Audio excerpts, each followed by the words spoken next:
the city. To millions, they mean nothing, but for some, it is a matter of life or death. These borders aren't drawn on maps, they are etched into postcodes, house and estates, and long-standing rivalries, some of which have been handed down through generations. And too many times, people with no part of the feud get caught in the middle, just like the shocking murder of David Gomoh in Newham, East London. Newham's gang feud.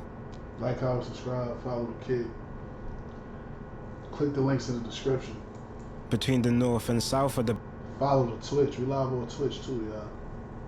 borough has been one that has claimed the lives of many since the late 2000s, and tragically that includes people with no links to the conflict. Since the late 2000s, gangs around Newham have been split between one line, north side and south side. On the north side we have areas like Stratford, Plaistow and Forest Gate, and on the south side areas such as Custom House and Beckton, and this feud has took the lives of countless young men. In the space of 7 months in 2017, 5 people were killed in Newham as a result of this feud, with the youngest being only 14 years old. Out of these 5 victims, one was 19-year-old Abdul Manager, a young man who had nothing to do with the feud and had dreams to serve in the Royal Air Force as a pilot. But as these 2 young men from Southside Newham caught him outside of a party in the north side, they shot him in the chest with a shotgun, mistaking him for a Northside Newham gang member. But wrong place, wrong time. That shit real, y'all. You can really be in the wrong place at the wrong time and get fried. Abdul isn't the only civilian to get caught in the crossfire in Newham. In the heat of COVID, another innocent victim shocked the borough. This young man you could faintly see here walking is 24-year-old David Gomoh, a marketing graduate from London South Bank University. During the COVID period, David joined his mum working for the NHS, which became personal for him as his father became one of the first Brits to lose their life to the deadly virus. David resided in Custom House, an area in the south side of Newham, and left his home at 10:23 PM to go to a local shop on Freemasons Road. Now, Freemasons Road is considered the frontline street of the Custom House gang. Over the years, it has been the scene of countless attacks, most notably the 2017 murder of Ahmed Jar, whose younger brother would also be killed just 1 minute away from where he was 4 years later. But for David, who had no involvement in the feud, this was just a normal late night walk to the shops, until this car pulled up, a stolen silver Dodge Caliber full of Northside Newham gang members, who just shortly before the CCTV was captured chasing an unidentified man who managed to get away. As the people inside the car notice David, they jump out with no questions asked, causing David to run for his life. And as he enters Freemasons Road, he is tripped and stabbed a total of 10 times. Sadly, Them niggas pop out them doors with them knives. Nigga like, oh. Nigga taking off. You should have stood there like, yo, hey, yo, hold on. I ain't involved. If you ain't involved, you feel me? You take it off running, niggas gonna chase you. Struggling and running. Don't run no trip. Don't run no trip. It's inevitable. David doesn't survive his injuries, and within 4 days, 4 young men are arrested, including 19-year-old David Toure. And what police discover hidden in David Toure's bedroom was staggering. Inside David's room, 2 drawings were found, both of which depicted the events that led to David Gomoh's death. The first one shows the group smoking outside of the murder vehicle, with speech bubbles. Oh nah, he's a different kind of dickhead right here. He's a different kind of dickhead. Oh, nah. He's a different kind of dickhead. Because of one of the men saying, "Let's jump in the ride," and another saying, "What is going on? I want to be involved." And the next drawing captures the point where they found David Gomoh, with speech bubbles coming out of David's character saying, "I'm not involved, please don't stab me," which from the evidence his girlfriend gave, who was on the phone to him while everything played out, confirms exactly what he said before he was stabbed. It was a sick and twisted drawing. Damn, I am not involved, please don't stab. What in your right mind will make you do some dumb shit like this. I'm telling you, bro, like, what the fuck is wrong with, like, why would you, nigga, draw out the scene of a murder? You did this this was some snitching shit. This was some snitching shit, bro. Like, you left this there for them to see this. That's how I figure.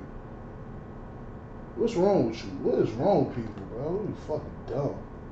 Drawing, which depicted a sick and twisted attack, and was a key bit of evidence to put all 4 of the men behind bars for life. But not all innocent victims of knife crime end up losing their life in the process. Some are left with lifelong scars that strip away their dreams and force them to rebuild life from scratch. James Smith had his whole life ahead of him. He wasn't part of no gang or tied to any feud. He was just a normal 17-year-old who loved Man United and loved bikes. James was originally from Clapham, South London, but at an early age his family house was caught in a fire, which resulted in his family having to move 10 minutes away in Brixton, more specifically right outside of Myatt's Field. Now Myatt's Field has had a long, detailed history of gang violence. On the surface it may look good, but before its redevelopment in 2012, it was home to one of the most run-down and cramped council estates in the whole of South London. Police described the old North Myatt's Field estate as hard to patrol due to its dark stairwells, hidden walkways, and enclosed courtyards. Residents described it as being trapped between poverty and violence. Back in the days, this was home to a gang named OC, but most will now recognize it as being the birthplace of the drill gang 410. Over the years, 410 has built long-standing rivalries with neighbouring areas, particularly to the northeast of their border, in Kennington and Woolworth Road, territories claimed by 2 other well-known drill groups, Harlem Spartans and Moscow 17. The feud between 410 and their rivals Harlem Spartans in Kennington has been one of South London's most notorious, with both groups finding massive success in drill music.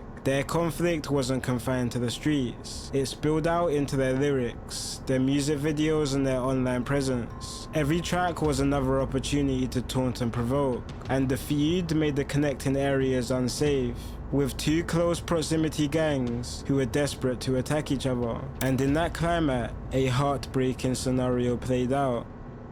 On the 23rd of February around 6 PM, James Smith and his mum get back home to Myatt's Field. They had just bought a new bike and James was desperate to try it. When they get back home, James tells his mum he wants to test ride the new bike and tells her he is quickly going to ride it around the block. But on that same block were these 2 cars, a stolen Range Rover and a stolen Volkswagen. The 2 cars had been circling Brixton gang spots for nearly 2 hours and started their journey just 5 minutes away in Kennington Park, territory of the rival Harlem Spartans. As the 2 cars approach Henry Road in Brixton, they spot James on his bike just seconds away from his house and crash into him before jumping out and stabbing him 7 times altogether. The crash was so severe that the front wheel of the bicycle was lodged into the They on bullshit out there. Like, just if you just young and in the gang, nigga, they are jumping out with you. Yeah, if you young and you in the gang, niggas just hopping out. Yeah, they don't fuck about none of that. They don't care if they know you in the gang, they see, nigga, don't care. If you young, you on a bike, yeah, he with them. That shit crazy. It's fucked up, but it's crazy. It's like niggas just trying to score. They don't even care who they scoring on.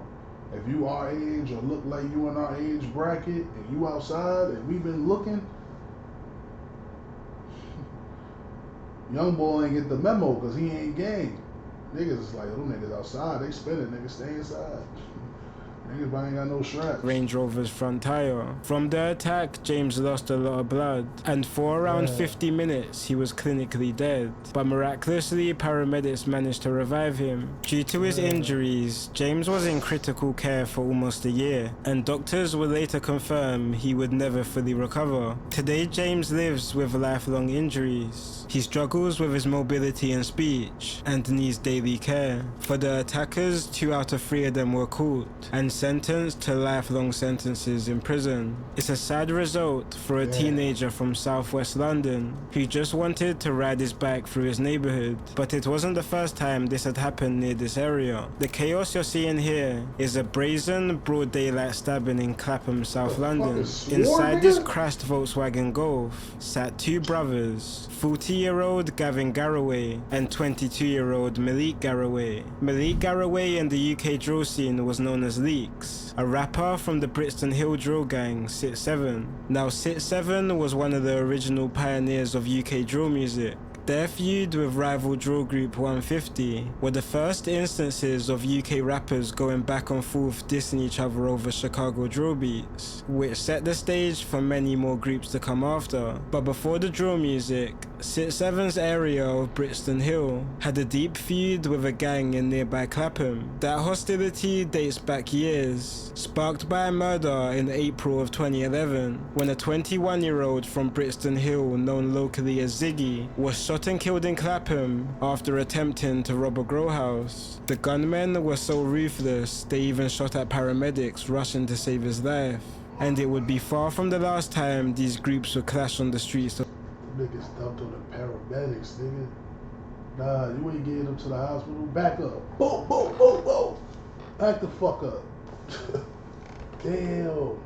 of South London. On the 10th of March 2019, Sit 7 rapper Leaks was in the passenger seat of his brother Gavin's VW Polo. They were driving down Clapham Park Road when these two young men lock onto him, 20-year-old Zion Chaeta and 22. This nigga got a fucking sword up there, nigga. This nigga got a sword. Year-old Tishan Panton, both belonging to the local Clapham gang. Zion just happened to be on a lunch break from a local college when he randomly notices Leaks in the passenger seat, which causes him and his friend to charge the car immediately. Due to heavy traffic, Gavin decides to make a U-turn and ends up hitting a pole, giving Zion enough time to stab Gavin in the chest 3 times, while Tishan strikes with a walking crutch. Sadly, Gavin dies from the stab wounds, leaving behind 3 kids due to a gang feud he was never a part of. The response to Gavin's murder was swift and brutal. In the next 5 months, 2 Clapham gang members were killed by convicted members of Sit 7, pulling more young men into a spiral of revenge, which more than them will suffer with. Collect them niggas after that. Get back real. Ice Spice next. Hold on. Not Ice. All across London. Shout out to Kid Nerd though, man. That's what's up there. Little Dot.